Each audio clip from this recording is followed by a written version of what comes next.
Good morning, everybody. Happy Thursday to you on this last day of July, the 31st, 2025. Summer's almost over, but we're still here. You're sending the kids back to school. Maybe you're happy you get some more free time. I don't know. Well, I'm here regardless, and I got all your stories for your rush hour ride to work. We've got Jax from Bravo. We'll share what he has to say, plus a clip from Perfect Match as Clayton Echard sees that he'll be stuck with ex Rachel Recchia. That comes out Friday. I cannot wait.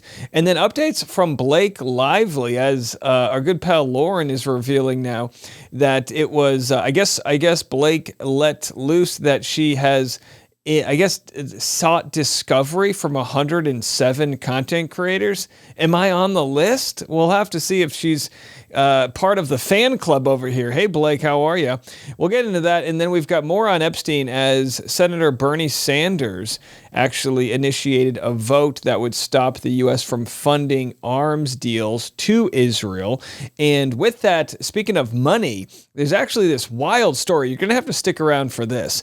An absolute wild story as Republican Josh Hawley is now getting slammed by President Trump over his agreeing with Democrats that they should ban stock trading. And who opposes him? The 500 millionaire senator, Tim Scott. That's who, or whatever the heck his name is. Anyway, it's a wild story. There's a real reshuffling of what's going on out there. And I'm so happy to see so many people are starting to fight for the middle class, really. All right, I got all these stories and more. It all starts right now on The Rush. Let's begin with an update from the premiere of South Park. What a time to be alive. South Park actually opened its new season with 5.9 million viewers watching the Trump-mocking season 27 premiere in the first 3 days. Look, whatever you want to say about it, comedy's back, baby. Right? We got Happy Gilmore 2. South Park makes a return. And by the way, if you don't think this is a big deal, trust me, Paramount's about to get their money's worth. They paid $1.5 billion to South Park for 2 new seasons and all the streaming rights. And apparently, they're going to continue to mock Trump throughout the season. Again, whatever you want to think about it, he's the president of this country, right? You always punch up, not down. So wild stuff. And speaking of punching, we've got a clip here from the taping of The Valley, which involves, basically all of the rejects from Vanderpump Rules now that they've moved on with their life. Jax Taylor comes out of rehab. And again, he has his battles with Brittany Cartwright. She's obviously wounded from his verbal abuse. He's throwing stuff around. He's, been in a coke and alcoholic rage. Well, now she says he needs to get a vasectomy. Listen to this. Or are you going to go for 5 under 5? I was just going to say, if anybody else wants, you guys want to be a part of a vasectomy. So Jax definitely needs more. Danny and I are going to hold hands and go together. Do you want to get a vasectomy? Oh, yeah. You do? Yeah. Really? He's going to have 20 baby mamas if he doesn't. Do you use birth control? Yeah, Do I use birth control? Yeah. for you. Condoms are birth control. They're called. I'm not really. It's like, what's a condom? He's disgusting. I would not touch that dirty dick with a 10-inch pole. So Brittany Cartwright says, I wouldn't touch his dick with a 10-inch pole. You're supposed to say a 10-foot pole. I mean, a 10-inch pole is kind of close.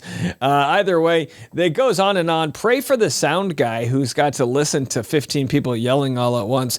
These reunions are an absolute mess. But again, who among us has to sit in front of a reunion with our ex and go over stuff like this? So I'm sure it makes for good TV. Shannon Sharpe is out at ESPN. Speaking of TV, he's gone after settling a lawsuit. He was accused of the R word, and he, rather than fight it in court, has decided to settle with his accuser. I guess he met her through OnlyFans. I'm not entirely familiar with the story. ESPN waited till the lawsuit was finalized before actually firing him, but please do not feel bad for Shannon Sharpe. He still has a massively successful podcast. He's going to do just fine.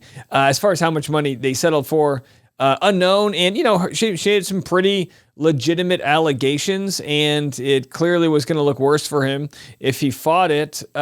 Is this the right thing to do? I have no idea. But again, on her end, you probably don't want to have to, relive whatever the heck went down through the court. So if there's money attached, you just move on with your life. In these cases, doesn't make it right, but this is the reality of most of these cases, is what happens. Here is the moment Clayton Echard on the upcoming season of Perfect Match realizes Rachel Recchia is also on the season. This comes out on Netflix on Friday, which is actually interesting because Friday is the day where their hearing is for Clayton's accuser, Laura Owens, and her other restraining order she has against another one of her exes. So Clayton's probably just happy that it wasn't Laura Owens that showed up on set. I mean, that would have been demonstrably bad if that happened. Well, and by the way, they're not paying me. I wish they were. They're not. I don't even know what Perfect Match is all about. All I know is Clayton Echard and Rachel Recchia are on the season. I'll be watching. Here's the moment Rachel shows up. Gents, this is Rachel. Oh my gosh. No. How you doing? Nice to meet you. Oh boy. And now, at this moment, I don't think Rachel Recchia knows that Clayton's there. So this isn't going to go well. I thought they could have tried to canoodle. Maybe they will. Maybe they'll hook up on the season. Why not? What goes around comes around, right? They've already swapped personality types. Why not continue the party? You cannot be serious. Yeah, the last person that I thought would walk in. I almost got married to Rachel on The Bachelor, but found love a few too many times. 3 times to be exact. I had to tell the 2 women there, including Rachel, that I had been intimate with both of them and that I expressed feelings of love to both of them as well. You can imagine how that went over. Yeah. Yeah, I'm in trouble. Yeah, it didn't go over well. And by the way, not to rain on Clayton's parade, he said he fell in love with 3 women on the show. We have it on good record that it might have been 4. But again, you guys can do the math on who that might be. We're happy that he's moving on. I really hope he builds some Instagram followers from this. I hope he has a good time. And, I wish him the best. Here's a bizarre story. You guys know us, the cornucopia of content. We really come at it from all places. Well, this story is the United States is set to burn $10 million worth of birth control. Have a listen to this. The U.S. is set to burn nearly $10 million worth of taxpayer-funded birth control rather than distribute it as aid to low-income countries. The stockpile of products, including IUDs and pills, have been stuck at a warehouse in Belgium since the Trump administration moved to freeze U.S. foreign aid in January. The UN, along with charities, including the International Planned Parenthood Federation, offered to buy the products, but no agreement was reached. How ridiculous is that, right? Other countries are saying, hey, we'll pay for it. Like, just don't get rid of it. And, of course, the incompetence, there's probably no one on the other end of the line. They just had to deal with a similar circumstance where they had to burn food rather than distribute it. Let's go to Blake Lively. This is our featured pop culture story of the day, story of the year, really.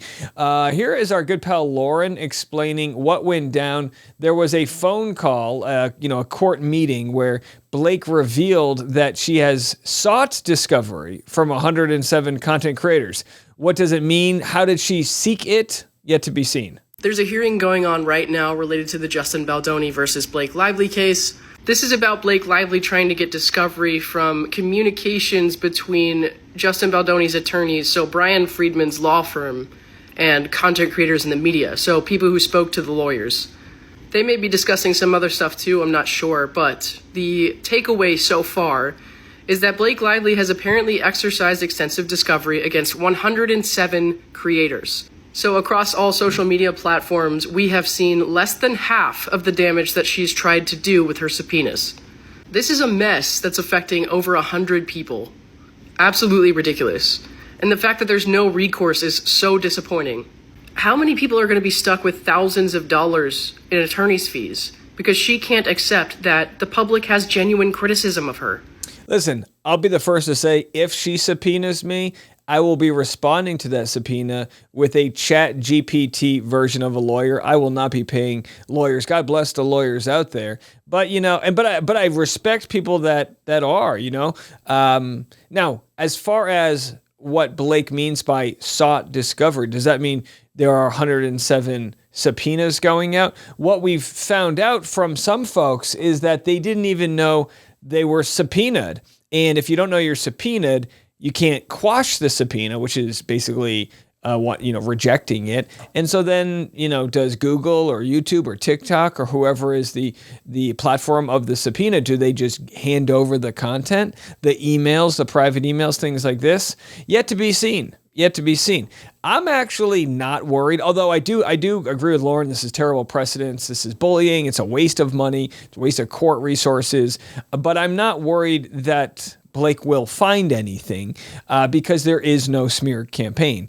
As someone who has reached out to some of these law firms to seek interviews and things like that, it's very common. I mean, content creators are essentially micro or macro news organizations. Now, I understand the dilemma that exists because news organizations have editors and they have sort of a watchdog policy where they can kind of self-regulate and things like that, versus a content creator tries their best, but they might step in poop, right? They might metaphorically not get something right, or they, whatever the case may be. So it can get messy out there, but for the most part, I've seen content creators rise to the top because they're trusted, they're authentic, they mean well, they're willing to follow the story, be independent, have critical thinking skills. I can speak for Lauren. We met through the Laura Owens case. When Lauren was covering it as a psych evaluator, I thought she did a really good job of providing a nuanced opinion. And when you can get that trust from your audience, you can have a lot of success. Blake Lively is almost looking at people now and seeing that they've got followers and they've got clout, and she thinks of it as, well, they're using it against me, not realizing a lot of people have followers and clout because the audience trusts them. Blake Lively found success the old school way. You go to an agent's office, they submit you for works, you audition, and then the PR machine kind of pushes you to the top. The new organic way that content creators are finding success is through an algorithm that respects watch time, clickability, and things like that. So on YouTube, you watch me, YouTube will know, they're watching Dave 56% of the time. We better push them to new people. That's a pretty high amount. We got 3,500 new subscribers in the last 3 days because we've been covering the Candace Owens defamation case. I didn't get those new subscribers because I was careless and didn't, I got them because people said, I want to see what this guy has to say, and now I can deliver on that. That's the modern world of how it works, not the Blake Lively world where you get plucked from obscurity because you're cute and your parents were, in the industry or whatever the case may be. So again, we just continue to see the sort of old school, new school Blake Lively not understanding, or at least, not understanding the bad press that's coming from messing with these content creators. You could take someone like Lauren, who has a much smaller audience, God bless her, than Blake Lively does. But let me be clear right now. Blake Lively, if she messes with Lauren, she's going to have some shit to deal with, because the internet's going to side with the underdog. The internet's going to side with the person who's seeking to tell the truth and seeking justice and things like that. So whatever Blake has used as her Khaleesi's dragons in the past no longer applies in the world we're in now. Welcome to our club. You are now dancing in the pig pen. Love to have you here. Take your shoes off. You're going to get dirty. All right. I mean, what else do you want to say other than this isn't a fight Blake Lively is going to win.